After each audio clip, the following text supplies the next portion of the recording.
निश्चितपणे अचानकपणे घडलेला हा सर्व प्रकार आहे। या स्कूल बसवर किंवा व्हॅनवरती हल्ला झाला त्यानंतरच पोलिसांना ही माहिती कळालेली आहे। अचानकच शेजारीच असलेल्या पोलीस स्टेशन मधील पोलीस कर्मचारी वानवडी पोलीस स्टेशन मधील कर्मचारी दाखल झाले आणि त्या सर्व कर्मचाऱ्यांनी या कार्यकर्त्यांना या स्कूल बसची तोडफोड करण्यापासून रोखलं।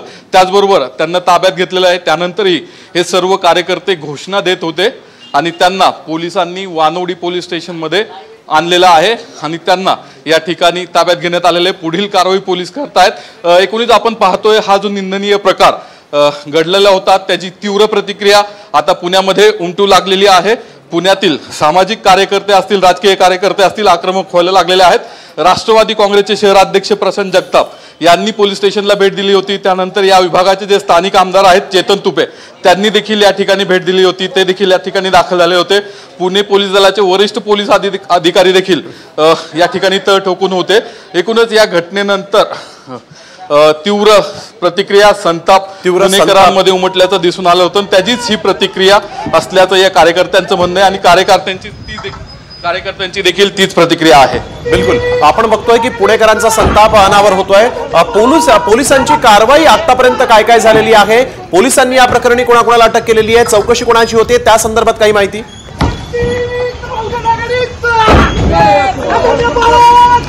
आपण पाहिलं तर काल संध्याकाळी पालकांनी ही तक्रार दिलेली होती।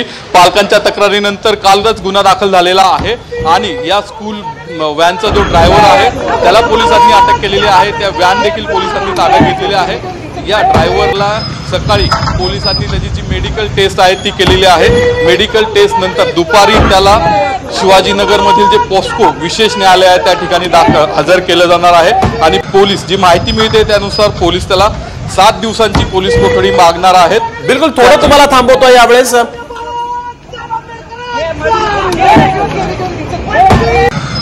तर आंदोलकांनी नेमकं काय म्हणणं मांडलेलं आहे त्यांनी निषेध करताना ते देखील पाहूया।